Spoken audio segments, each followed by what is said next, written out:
The broadcast is now starting. All attendees are in listen-only mode. Good afternoon. On behalf of the Academy of Doctors of Audiology, I would like to welcome you today to today's Audiology Project webinar, Diabetes and Audiological Monitoring of Ototoxic and Vestibulotoxic Medications. My name is Brian Doty, and I'm pleased to serve as today's course moderator. I have just a few housekeeping items before we begin. Please type your questions into the question queue, and we will address them at the end of the presentations. Following today's session, you will receive an email containing all the information needed to apply for continuing education credit through the American Academy of Audiology. All attendees will receive a general attendance certificate within 30 days of the course. The slides from today's presentations will be available in on the ADA website along with the recording of the webinar. Today's presentation is being recorded and will be available for viewing after. At this time, it is my pleasure to introduce Dr. Kathy Dowd, Chief Executive Director of the Audiology Project. Kathy? Thank you so much, Brian. And I just wanted to give a special thanks to Drs. DeSogra and McElhannon for their participation in today's webinar with a very interesting topic for audiology. And also a special thanks to the Academy of Doctors of Audiology for sponsoring the Audiology Project webinar, and also for supplying CEUs to audiologists and certificate of attendance to others.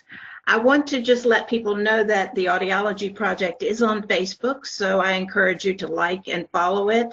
And if you want to be involved in your state cohort, please send a message through Facebook, and we'll certainly do that.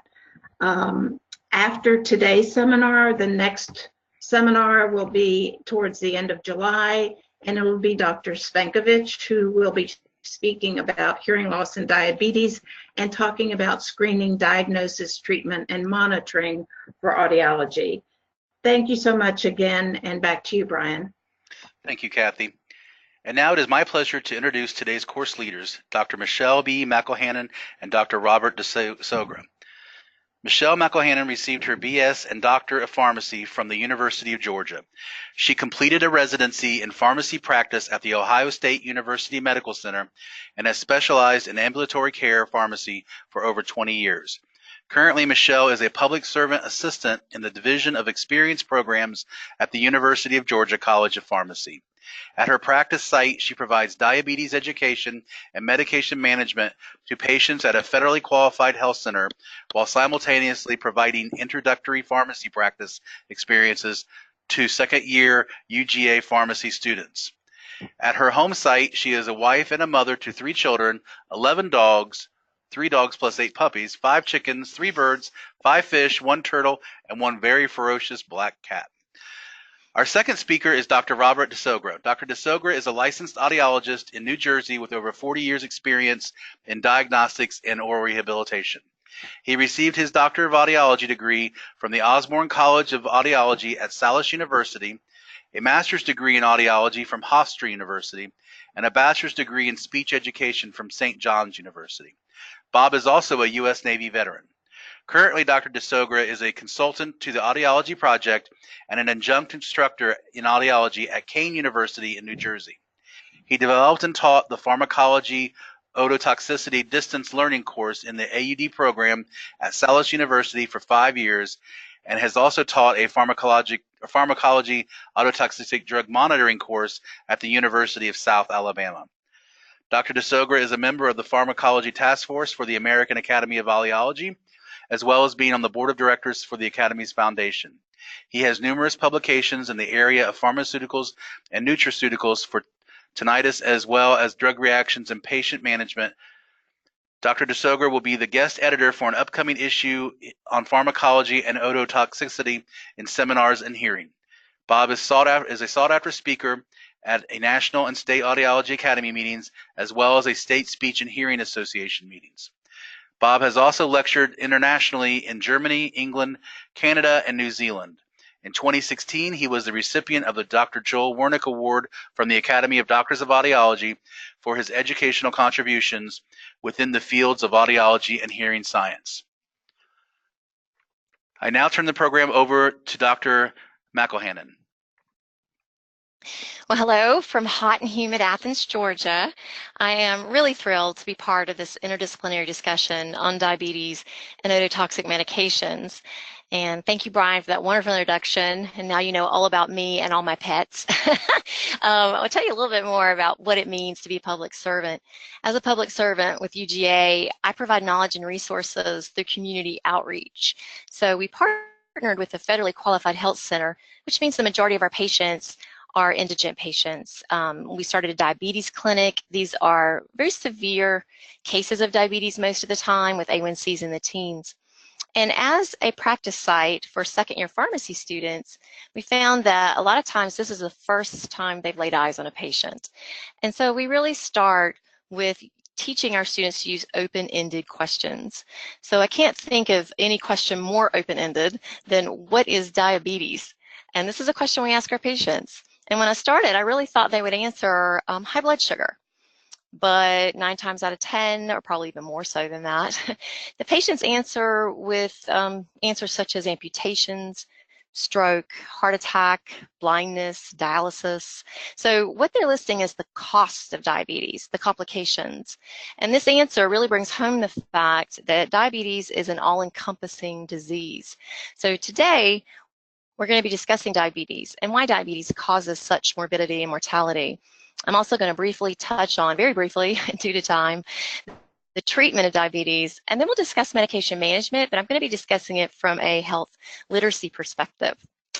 So before we can talk about diabetes, we have to talk about what is not diabetes.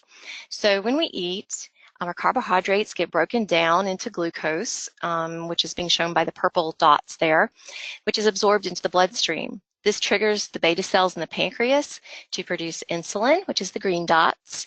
And the insulin then will trigger the glucose receptors in the cells to pull the glucose from the blood into the cell, and the cell will use that for energy.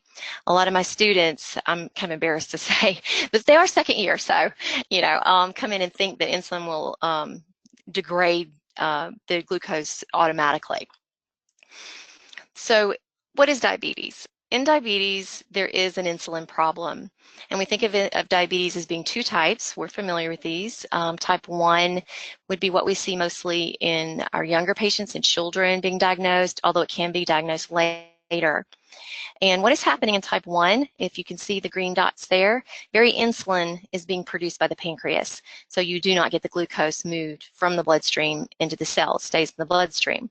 Type 2 diabetes, of course, is an epidemic in our country right now, and especially here in Georgia, we're right smack dab in the middle of that diabetes belt. You can see that the green dots, there's plenty of them. There's plenty of insulin being produced by the pancreas. You're just not getting a lot of the glucose through the cell and into the cell. And that's because your cells have become insulin resistant.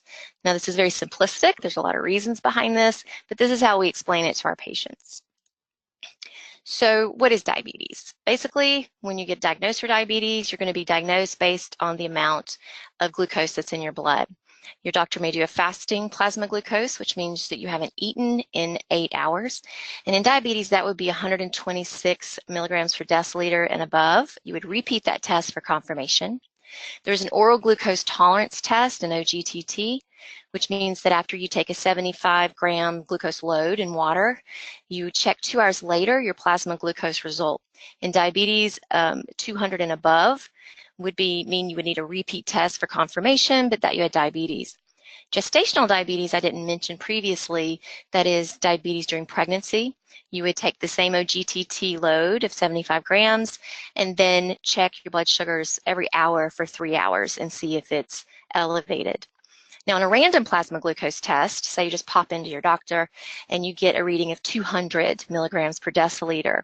If that is in addition to the presence of increased urination, thirst, unexplained weight loss, or other symptoms of diabetes, that may be diagnostic, and your doctor will bring you back to get a fasting plasma glucose or another OGTT to confirm. The hemoglobin A1C is what we use now for our targets and to see overall for the last 3 months what the blood sugars have been running. Hemoglobin A1C is a protein on the surface of red blood cells that the sugar molecules will stick to. So usually for the life of the red blood cell, so that's why it's about 3 months that it will show us. In diabetes, 6.5% is diagnostic, and that corresponds to about an average blood glucose of about 141. Pre-diabetes, we're focusing more and more on this because this is where we can really get a lot of bang for our buck in trying to halt the progression to diabetes. If you have an A1C from 5.7 to 6, you're up to 25% more likely to develop diabetes. If you're 6 to 6.4%, then you're 25 to 50% more likely to get diabetes. So what does all this sugar in the blood do to you? Well, this is what's causing the complications. And if you see in this picture all of the little specks that look like dust, that is representing the glucose in the blood. And then you have your red blood cells and your fluffy little white cell there. But hyperglycemia is what's causing a lot of your symptoms of diabetes. When your blood is so concentrated in the glucose, then you will get an osmotic effect. You will pull water from the cells and into the bloodstream. So this is why patients are so thirsty. This is why they're urinating so much. Also, patients will feel fatigue because why do we need glucose in the cell? We need it for energy. And so then excess hunger, which is unusual, will occur because your body's telling you you need more glucose. One thing that I didn't mention is that when the cells cannot get glucose for energy, they will start breaking down fats instead, and this produces the toxic byproduct of ketones, and that is what you're probably familiar with as diabetic ketoacidosis. Another problem with this in breaking down fats for energy is that your body's no dummy, and it says, hey, okay, I can't get glucose, so let's make more fat. So your liver will make more cholesterol and more triglycerides. And so thus dyslipidemias and hyperglycemias go hand in hand. Today we're focusing more on vasculopathies of diabetes. And vasculopathies break down into basically endothelial damage. Now, hyperglycemia, insulin resistance, glycation end products, and dyslipidemia can all independently break down endothelium, but we're going to focus on hyperglycemia today. So why does it break down the endothelium? Because hyperglycemia will cause altered function of your glycated proteins.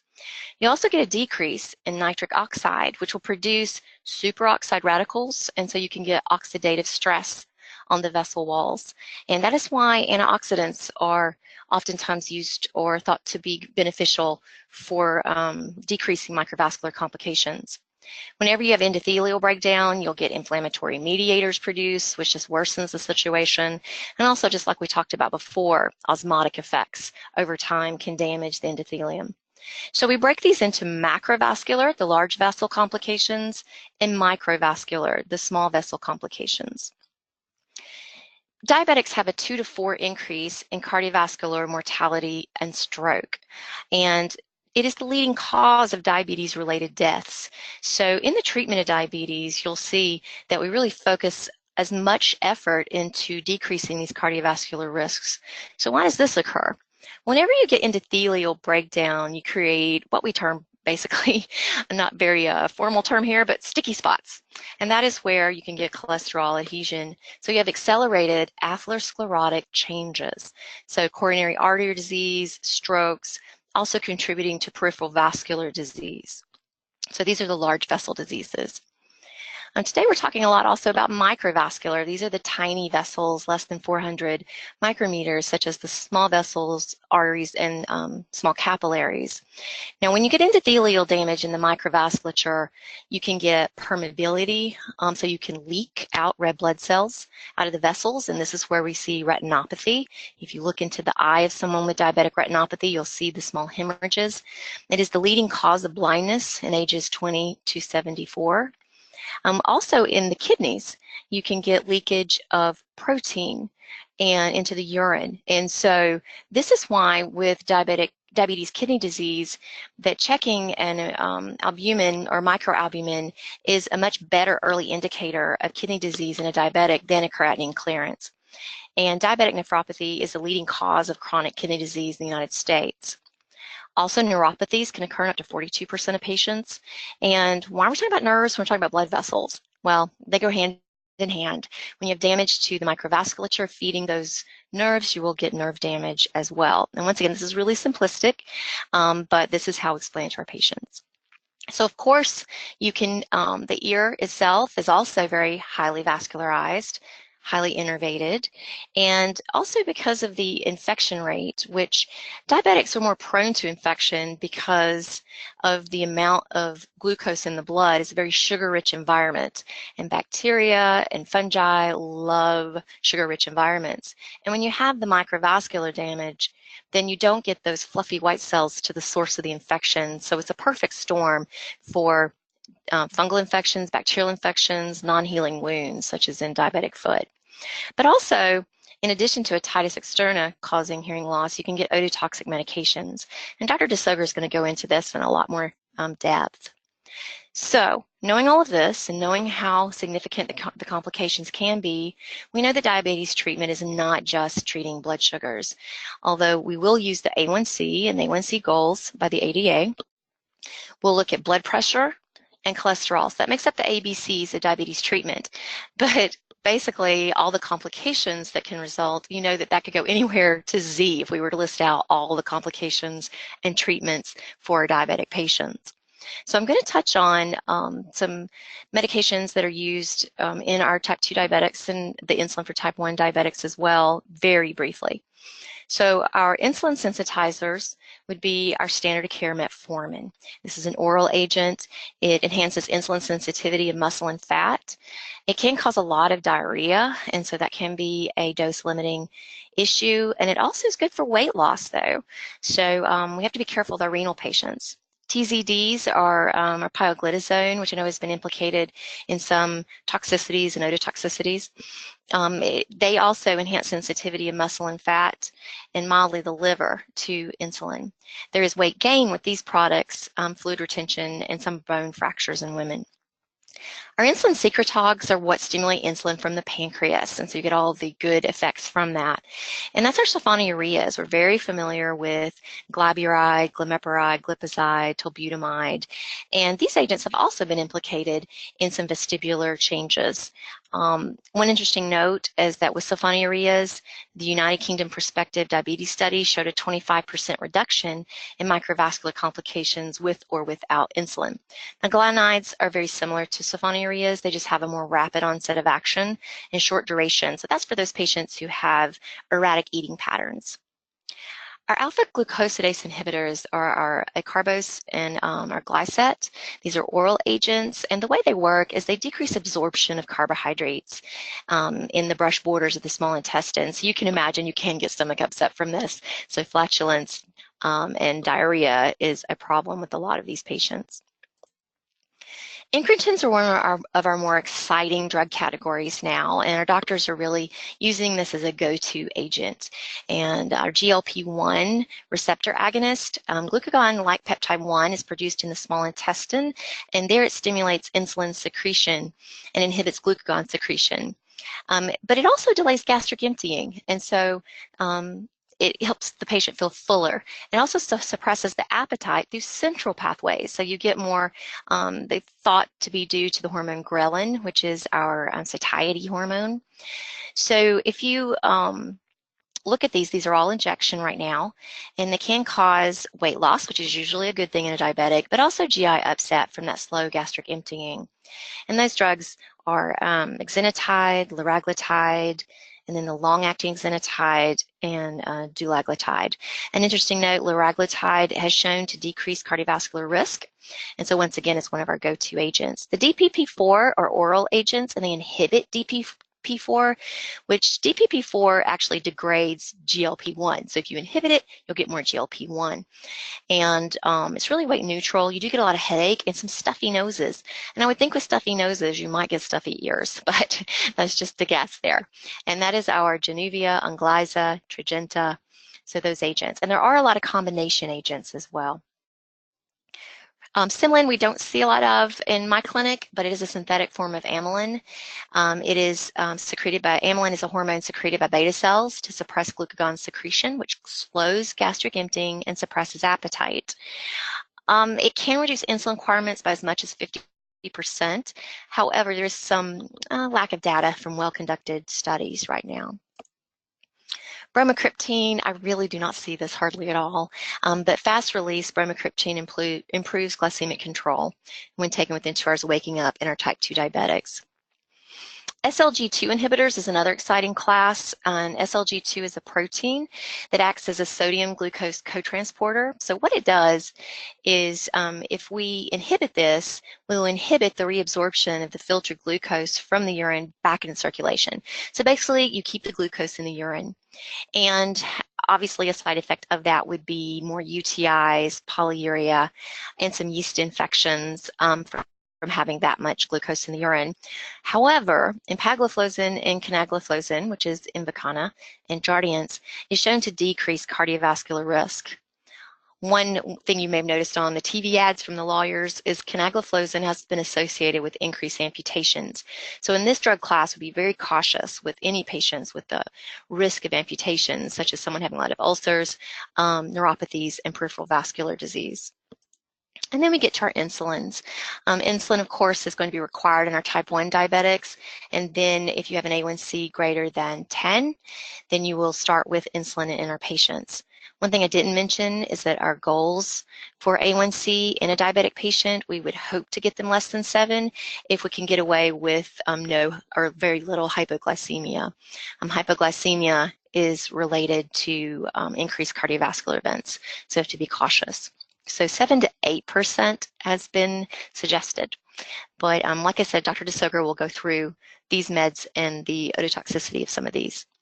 Blood pressure, this is a really busy slide. I just wanted to show you some of the medications patients may be coming in on, and some of these that are identified as ototoxic or vestibulotoxic. With blood pressure, the ADA really is sticking to this 140/90, but 130/80 may be appropriate for individuals at high risk of cardiovascular disease if it can be achieved without undue treatment burden. What we're finding is that all of our patients, in my clinic anyway, have very high risk of cardiovascular disease, and getting our patients to 130/80 is our goal, as long as we can make sure it's a patient who isn't prone to falling, orthostatic hypotension. So again, we treat the patient and not the number. ACE inhibitors would be a first line if you have any albuminuria, microalbumin in your urine.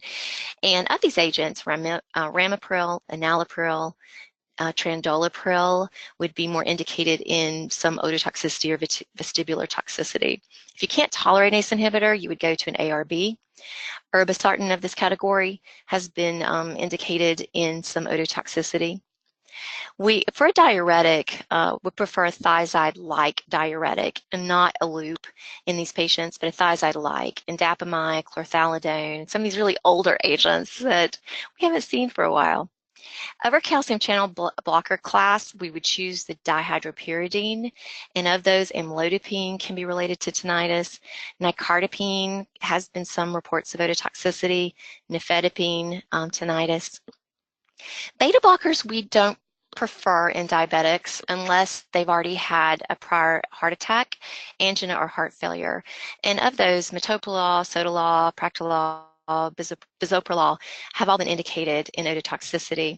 The problem with beta blockers, they can mask those hypoglycemic symptoms, and in the ACCORD study, cardiovascular events risks were higher, and it's thought to be due to this because, as we've mentioned, increased hypoglycemia leads to increased cardiovascular problems. Cholesterol lowering, I really wish we had time to go into who goes on what, but just looking at more of the cardiovascular risk factors, ASCVD risks. Most of our diabetics would be on a moderate intensity, and high intensity, actually a lot of them would go even further to high intensity if they have any very high risk of cardiovascular disease. Of the statins, simvastatin has been associated with some tinnitus. Now, if these are not reaching goal with your patients, you would go to a non-statin add-on, such as Zetia. And what Zetia does is inhibit the intestinal absorption of cholesterol. The PCSK9 inhibitors, which is proprotein convertase subtilisin kexin 9, stops LDL from being removed from the blood. Injection every 2 to 4 weeks. It is a monoclonal antibody, and some neurocognitive problems have been associated. It is a very expensive product, but with a lot of promise. Neuropathies we're going to treat in our patients, and the reason I mention these is because almost all of these agents have some association with ototoxicity or vestibular toxicity. So in the brain, we would work with carbamazepine, which has actually caused an interesting central type of ototoxicity. Gabapentin, duloxetine, pregabalin, or opioids. Same with spinal cord treatments. And on the skin, we could use some capsaicin, which as far as I know has been safe as far as ototoxicities go. Depression and diabetes is a stronger focus because there is a bidirectional link. Women with depression are more likely to develop diabetes, even after you adjust for other risk factors. Women with diabetes are 29% more likely to develop depression, even if you take into account other depression risk factors. So with antidepressants, there is a lot of vestibular toxicities, and so that would be something to watch out for. So after all of that, you can realize that our patients really look like this, a lot of polypharmacy and a lot of potential for drug-induced ototoxicity. The risk factors for drug-induced ototoxicity would be impaired renal function. If your kidneys aren't clearing, then you're not clearing the drug and it can build up, which then would increase your exposure. So also genetic mitochondrial differences, genetic differences in how you break down these medications in your CP450 enzyme systems.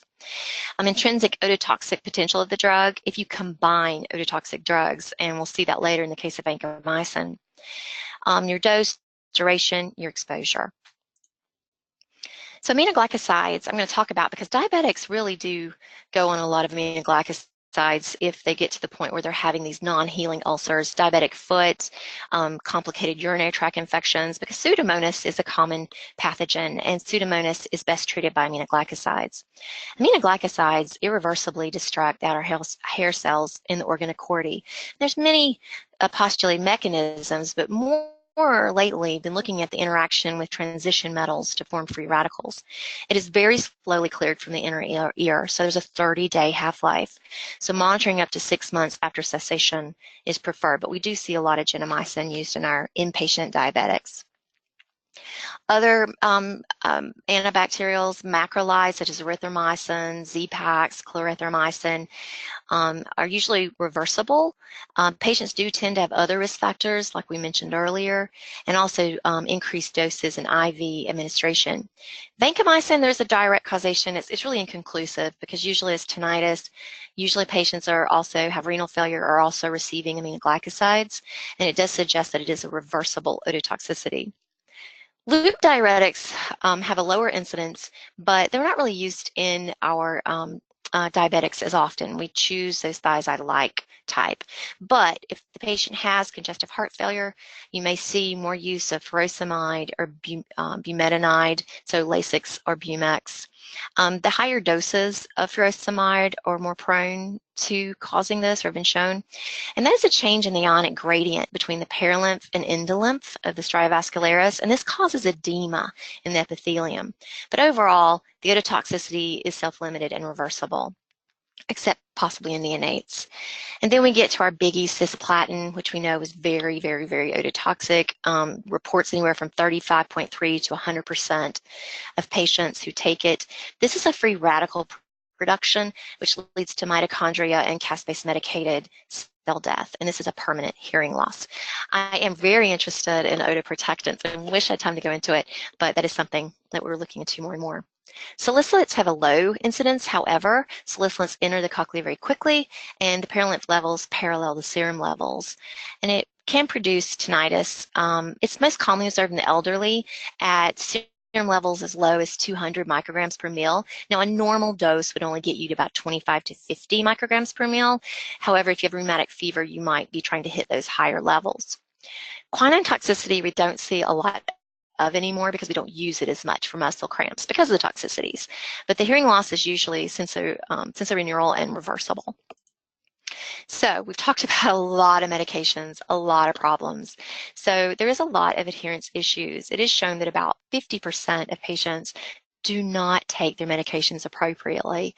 And in our clinic, we do see a lot of barriers to this. Financial barriers. It's a very expensive disease. From the strips to the needles, there's a lot of accessory equipment you need.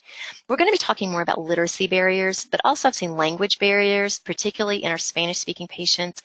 Even with a Spanish-speaking physician, we still see adherence being a problem in our Spanish-speaking population. There's cultural attitudes towards medications. And I'd like to add in fear. Needle aversion is a big problem. Depression also affects how patients take their medication and also their access to pharmacies. So I'm really going to hone in on the literacy. Literacy is basically being able to read, understand, and communicate information. And 35% of adults have difficulty with health literacy.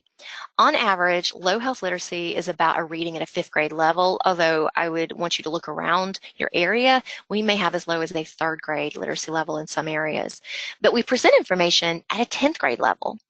And it's shown that people with low health literacy, they're twice as likely to have a worsening of their diabetes.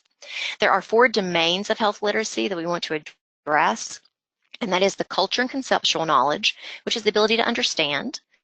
The oral literacy is the ability to listen to and communicate. So I have a saying, loss of hearing is a loss of adhering.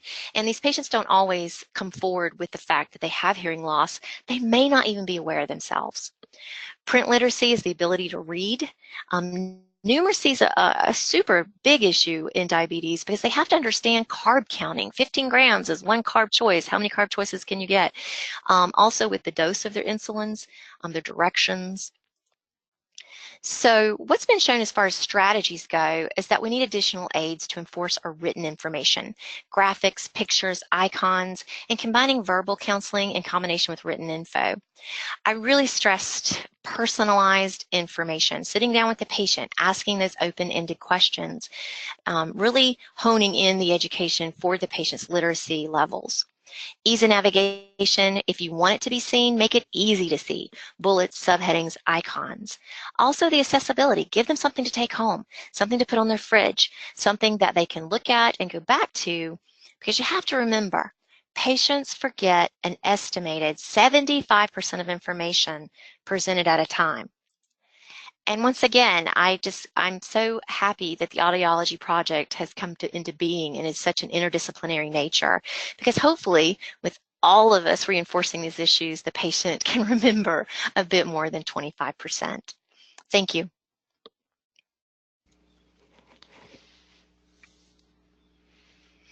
The next presentation will be from my esteemed colleague, Dr. Bob DeSogra.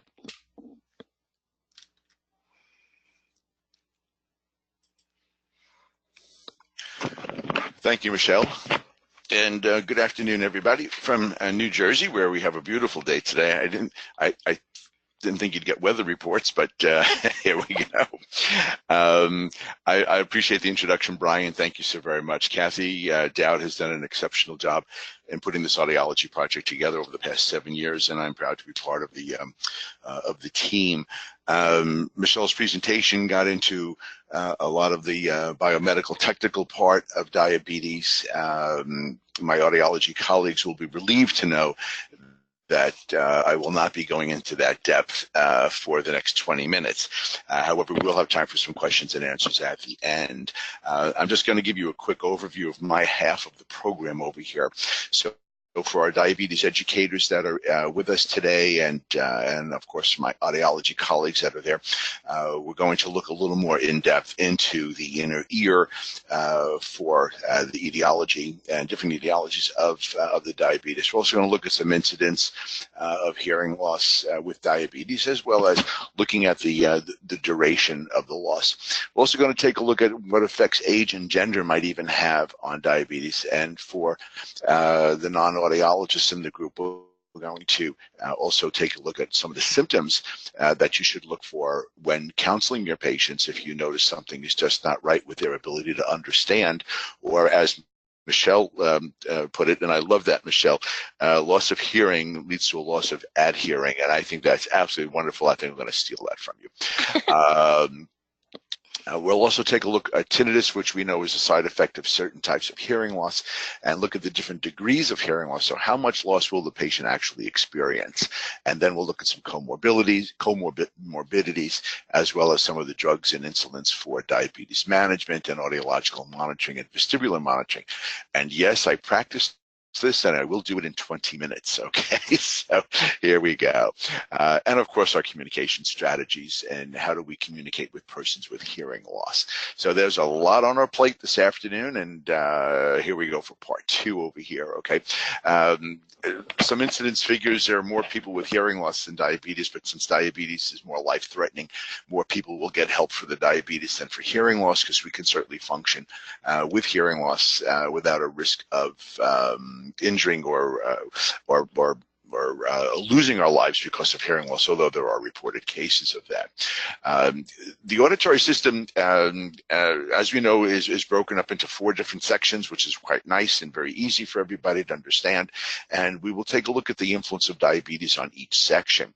When we get into the outer and middle ear, Michelle had alluded to the fact that certain infections, bacterial and viral infections, can be found in the ear, and they are treated with aminoglycoside antibiotics. And so for those persons that are doing case histories and looking at working with patients with hearing loss who are diabetic, you can take a look at approximately 15% of those patients will have some, could be at risk for what we call conductive hearing loss, the sound being conducted to the nerve. As we move into the inner ear, okay, as we get into the cochlea, okay, this is more common with our diabetes patients than with our non-diabetes patients. Now, we've known this for years. Now, the research I'm putting up there, 2003, 2018, is newer research, but it reinforces the fact that we've known about this for over 50 years. We could also get some fluctuating hearing loss, good hearing days, bad hearing days. This is part of the questions that we ask our patients.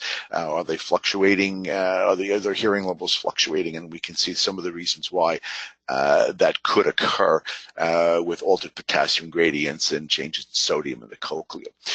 So our outer ear, middle ear, and inner ear, okay, these are 3 major areas where we should be looking for different types of pathology and changes with our diabetic patients. When we start to get into the auditory cortex, okay, we just have to drop back one for a second. A combination of the two, the combination of outer and middle ear and inner ear, we call that a mixed hearing loss, and about a little more than 25% of patients, diabetic patients, could have a mixed hearing loss. So we get into the central auditory pathways going to the brainstem and up into the cochlea, and I was unable to track down any research that was identifying any hearing loss with insulin-dependent and non-insulin-dependent diabetic patients. Okay, so now we're narrowing it down to the outer, middle, and inner ear, but it's really more of the cochlea, the inner ear, where we're going to be focusing. And there have been some cases where there have been sudden hearing loss. That's been reported, but that's more the exception than the rule. So as we focus into the cochlea, we're looking at a capillary network that is extensive, which is supplying all the oxygen and all of the nutrition into the cells of the cochlea. And it's the stria vascularis, and that arrow is just a little bit further down than where it should be, but the stria is on the outside wall. That is where all of the nutrition and the blood sugars and the glucose can really create some problems here. Beautiful picture of some outer hair cells of the cochlea, inner hair cells up on top. This is where the vibratory sound waves are going to stimulate the auditory nerve. These are the main areas that are going to be affected with microangiopathy. We'll talk about that in a second. And again, we've known about the cochlear being the main structure being affected going back into the 1960s, but there's some supportive research looking at type 1 diabetics going back to 2005. Now, the microangiopathy, okay, this is a disease of the blood vessels, the arteries and the veins. Okay, basically, it's almost like an arteriosclerosis. It's a closing, it's a buildup of sugar bases, and it reduces the blood flow throughout the body. And because diabetes is a systemic disease, we have the auditory nerve and the cochlea is just as much at risk as our our feet, as our eyes. So we have to take a closer look at microangiopathy and pathology. Back in 1961, research shown that the stria vascularis was up to 20 times thicker than usual in diabetes patients than in the normal cochlea. So we've known this for over 55 years, but it really hasn't come to the point where we're paying more close attention to this.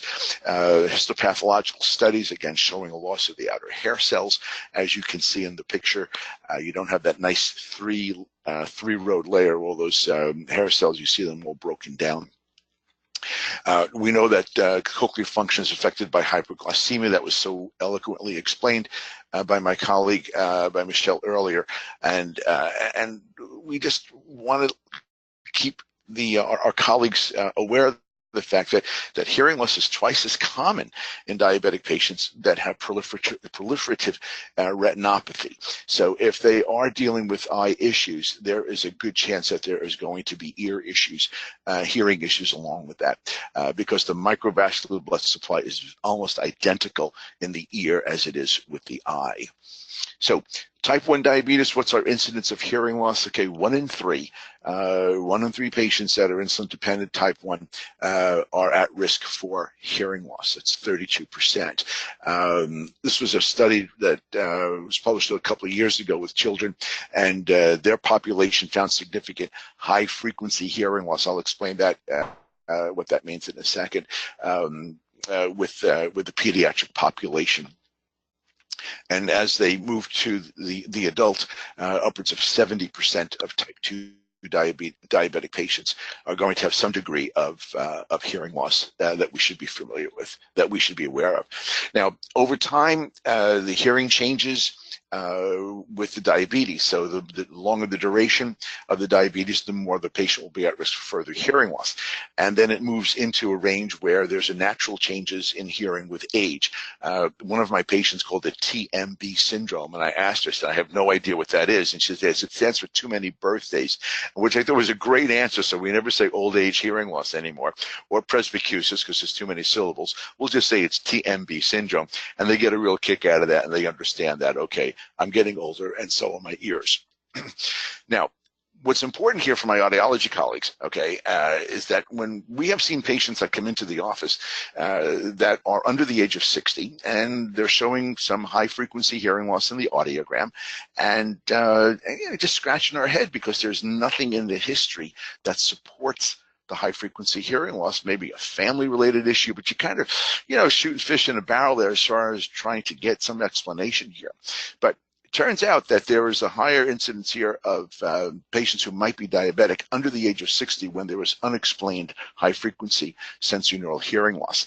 And those numbers are pretty impressive over here when you take a look at this particular study in developing countries where 55% of those patients coming through under the age of 60 with high-frequency hearing loss were diabetic, where 9% without diabetes also had hearing loss in that range. So we may have to shift our thinking about looking at the etiology of a high-frequency hearing loss in someone under the age of 60. Over 60, that's when we start to see a natural age-related changes in hearing. So it's that under 60 population that we really have to focus on right now.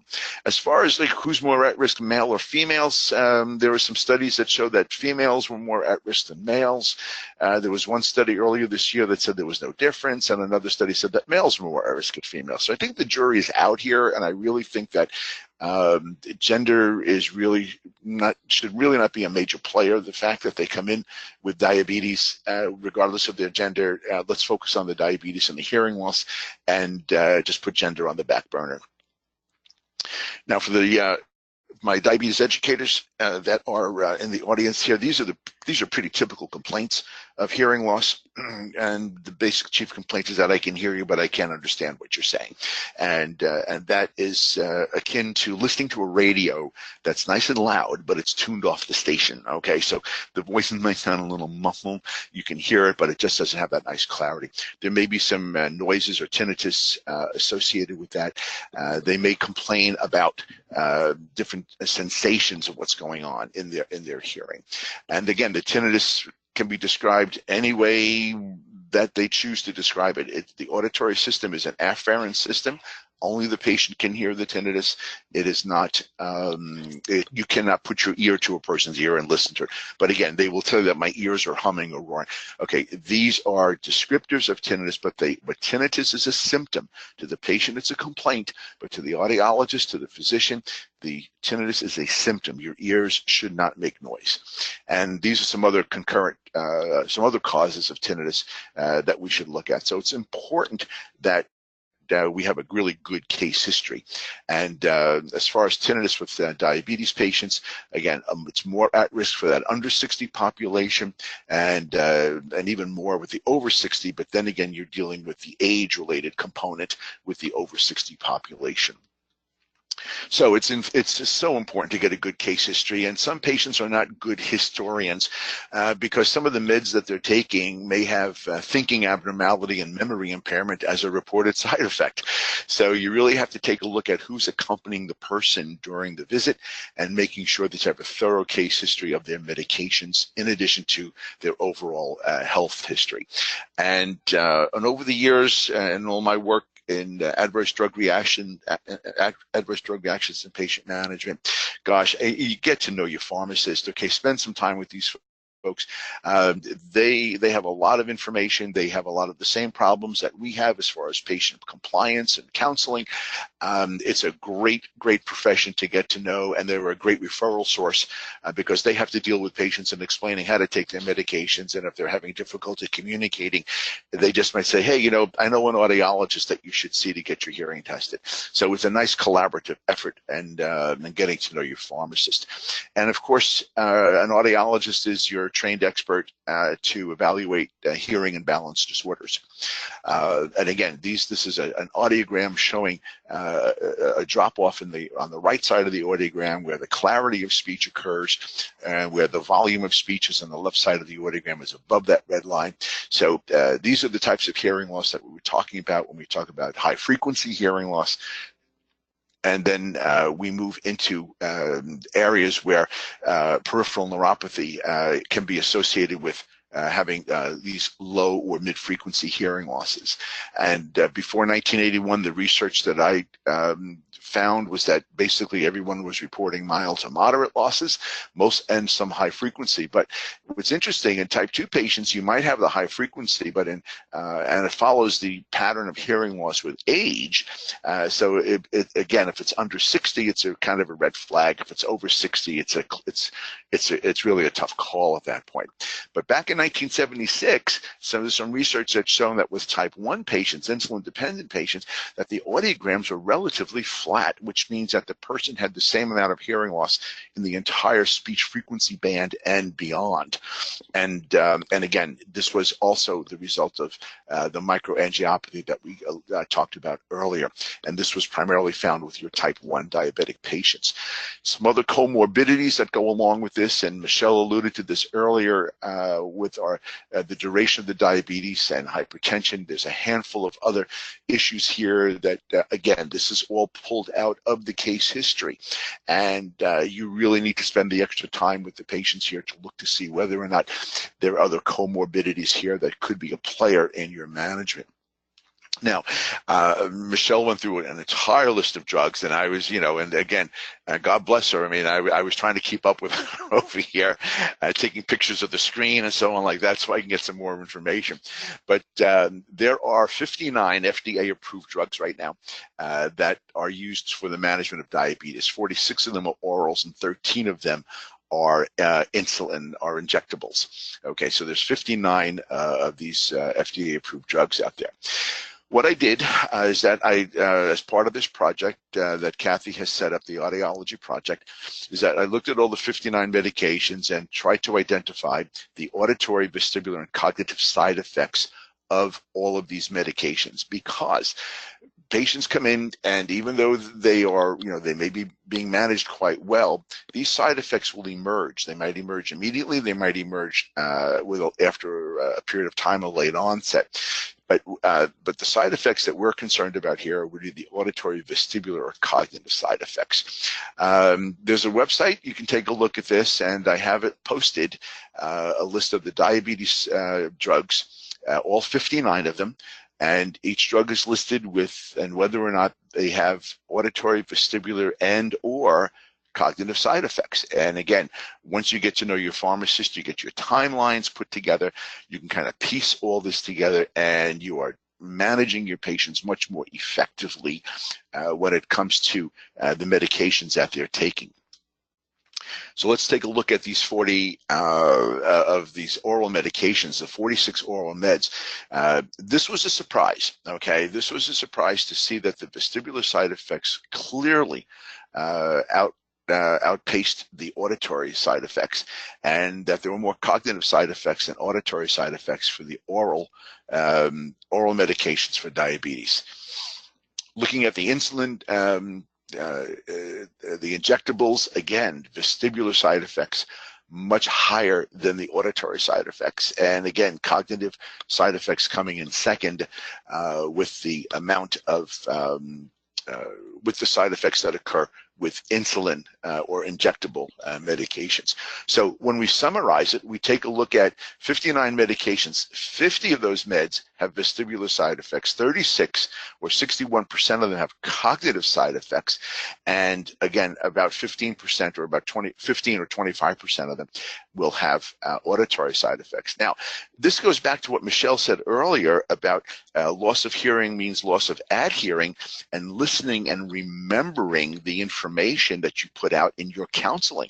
So again, how many handouts are you giving the patient? I mean, they need to have visual information that they can look at another time, because there may be cognitive side effects going on here.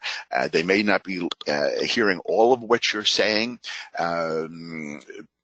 The counselors that are female counselors with higher pitched voices they will create problems just because of the pitch of their voice. If a person is having difficulty understanding high frequency sounds of speech that give words clarity, and the person speaking with them already has a high frequency pitched voice, that voice will be more muffled. So they may be more lip reading you rather than hearing you or understanding you. So Michelle's idea of having more printed information in the counseling component of what you do is imperative. So 85% of the diabetes medications have vestibular side effects. So last month, Dr. Richard Gans from the American Institute of Balance did a webinar here on the risk of falls with diabetes. I highly recommend that you revisit that and listen to that wonderful lecture, and combine it with the information today to help your patients that may be more at risk for falls because of their diabetes. Now, as far as the audiometric monitoring, I'm going to go through this real fast. This was a surprise. I thought there would be some printed guidelines, but there are no guidelines that do exist for how to monitor tinnitus and hearing loss with patients who are diabetes. So we're going to take best practices right now from my audiology colleagues on the webinar, and that we will do a good case history, and we will review the symptoms. We will try and put the timelines together, and if the patient does report ringing in their ears, we'll certainly want to use a measurement like the tinnitus handicap inventory for a good baseline. And this will give us an idea as far as the impact that the tinnitus is having on the particular patient. I'm going to recommend a 3-month follow-up after the baseline, because the patient is transitioning from the diabetes diagnosis to now the hearing loss. And so we'll just want to do a follow-up. This is kind of like one of those how are you doing visits, and then we'll pick them up 6 months later just to see if there's any progression of that loss. And then we'll repeat the tinnitus handicap inventory. And from that point on, I think we should go annually, just like we would do with any other type of sensorineural hearing loss. But of course, we want to make sure that the communication strategies are intact, and that they are not running into any communication problems with their family and others. Okay. And as far as vestibular monitoring, it's the same situation. But what Dr. Gans has recommended is a comprehensive baseline to rule out any of the comorbidities. And here are some of the tests that he would recommend, that I'm passing this along with his guidance and approval. Would be the video nystagmography, the VEMPs, the vestibular evoked myogenic potentials, DVATs, rotary chair, and computerized posturography. Very involved testing, but again, specific tests to rule out peripheral problems versus central problems. So, and a monitoring of this as the symptoms, if the symptoms do increase. And again, as communication problems increase, there may be a need for technology. There may be a need for amplification, hearing aids, amplified phones, television amplifiers, all of these types of personal devices. And this is where the audiologist would be managing this component of the patient's communication loss. And the strategies, okay, as we talk about, well, how do we communicate with a person? My diabetes educators that are on the webinar, we have a tendency to talk fast. We have a tendency to look away while we speak, and we just have a tendency to just start speaking. Now, that's human nature, okay? If you keep your diabetes educator's journal, take a look at the AADE in practice from March of last year. And what I included in this article was the hearing handicap inventory for adults. This is a checkoff list that is a self-assessment of the patient's abilities, patient's hearing and communication abilities or inabilities, and it serves as a guide for a referral to an audiologist for testing. Again, back on the website, I have the communication strategies listed, so if you don't have the AADE in practice journal, you can certainly go online and take a look at the strategies, and it's in the public domain, so feel free to copy and paste and use it as a handout for your patients in the counseling over here. And again, there's additional information on the Audiology Project website under their educational-materials section. Kathy has assembled some wonderful information that's extremely useful for everybody, and I highly recommend that you take a look at that. So this is my take on the ototoxicity and the monitoring of the audiological and vestibular monitoring for our diabetes patients. And at this point, I'll turn it back to Brian so we can maybe get some questions in before our time is up. So thank you for your attention, and we look forward to hearing from you. Thank you. We do have several questions in the queue. I will read them to our presenters and they can answer them. The first question, some of my DSME patients want to know if there is any other way of protecting their kidneys instead of taking blood pressure medication when they do not have hypertension.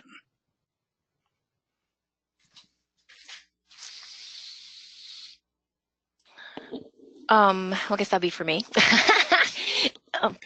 Well, it depends on usually microalbumin. Excuse me, I've got a little froggy. A good fluid intake, of course, is important. We'd have to be cautious, though, in those patients that have any kind of congestive heart failures.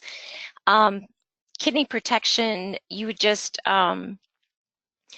really the ACE inhibitors are what we go to for kidney protection. However, without any present albumin or microalbumin in the urine, it isn't necessary if there's no hypertension there, although the ACE inhibitors do tend to be more kidney protective.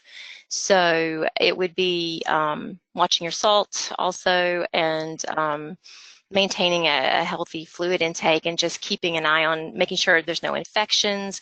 If you get any kind of urinary tract infections, you want to make sure your doctor's on top of that. But really, as far as medication-wise, I'm not aware. I do not deal with a lot of homeopathic type medications, so I'd have to look into that separately.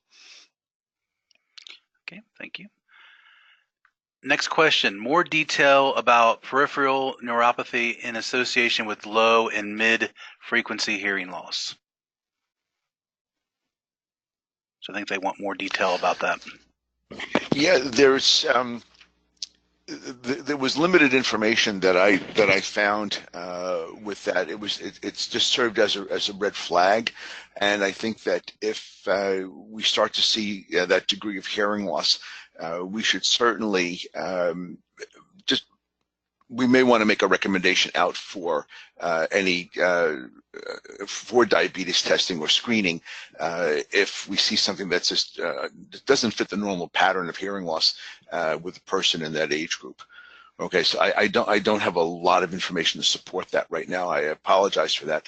But if you start seeing an audiogram that is just not your typical audiogram for someone under the age of 60, it should raise a diabetes concern. Okay. Great. The next question is, Dr. McElhannon keeps saying that hearing loss is reversible. How, when, how much? No, it depends on the agent. When we're talking about medications, that some medications, the hearing loss is reversible, especially if it's caused by edema, or you would, when the edema lessens, or the I mean, I know Dr. Sogra is much more an expert on the effects on the ear, but now certain ototoxicities are not reversible, like gentamicin, cisplatin, diabetic associated hearing loss would not be reversible, as is not peripheral neuropathies. So once you have the nerve damage, then you have the nerve damage. It's just a matter of preventing further damage. But I'll let Dr. DeSogra fill in the blanks on that one.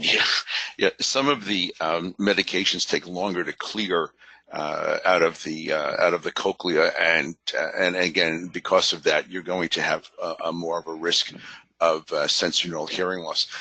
Patients that have immunosuppressed systems may be more at risk for middle ear pathology. So keep that in mind when you're working with patients who might have a compromised immune system. Okay, so again, you really have to go into some of the pharmacodynamics of these meds, and the manufacturers do provide this information on their website. They have a professional tab and a consumer tab, and then you can get some more of the detailed information. But some of these meds clear very slowly, and then the hearing loss doesn't become reversible. Some medications, some of your salicylates, get in, get out, and there's really no risk there at that point. Great. Next question. I see a big connection of depression to hearing loss, or when previously self-managed hearing loss becomes less well managed. What tips do you have for how much to pay attention to depression and its fluctuation, telltale or diagnostic of postnatal recent change? Well, let me jump in on this one first, Michelle, okay? Because we know that when persons have hearing loss, we know that one of the other side effects, the non-auditory side effects of this hearing loss, is withdrawal from socialization. Because when you don't hear well, it's no fun going out to family events. It's no fun going out to dinner. No fun going to religious services. You don't get the enjoyment out of it anymore. And what happens is that because you don't hear well, you have a tendency to make up excuses not to go. And our families will buy the lie, but most people will not openly admit that I have trouble hearing, which is why I really don't want to go to this event. And with hearing loss, you can still hear. It doesn't slow you down, and for the most part, it's painless. And again, withdrawing from these types of communicative events is not unusual. And of course, with that withdrawal is going to come will come depression, because you just can't participate anymore. So that's one of the psychological behavioral side effects of hearing loss. So Michelle, I'm going to let you pick up part 2 of that answer. Sure. And with every visit to your physician, I know that our physicians do this, and I'm pretty sure all do now.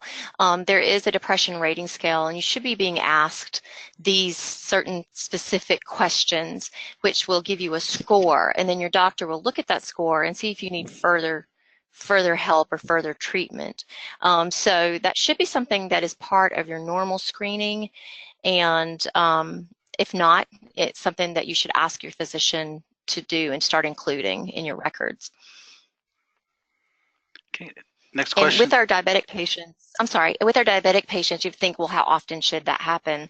It just depends on the severity of the diabetes. Obviously, if they're getting their A1Cs checked every 3 months because they're out of range, the doctors are seeing them more frequently, and are better controlled patients, they'd be seeing them every 6 months. So, at least every 6 months to a year, you should be seeing your physician, and those questions should be being asked. Yeah. And if I can also jump in, with hearing loss, the family members, the support system it's critical. If a patient does have hearing loss and they are depressed and they're not amplified, they don't have amplification, a trial period of the amplification can certainly be extremely beneficial in reconnecting the family, reconnecting the patient with their family and their friends. So reconnection was a word we used to use a lot in our counseling when it came to hearing aid fits. Okay. All right, and just time for one more question. Should we be testing by ABR to look for auditory neuropathy? The auditory brainstem response, okay, it's a very limited frequency range. There's more work, more research that's being published on the distortion product otoacoustic emissions, and I think that's where it should be focused, and I think that's where you'll see the research moving in that direction, away from ABR, not leaving it alone, but including it, but the otoacoustic emissions being your test of choice. Great. We are out of time for today's session. As a reminder, course attendees will receive an email containing a link which will allow you to complete CE information and your assessment and evaluation. In addition, we will also upload a PDF version of the slides today. Along with the webinar recording to the ADA website, those slides will appear, and you can share that with your friends if they were unable to attend. For more information about future ADA initiatives, please visit www.audiologist.org. Thank you and have a great day.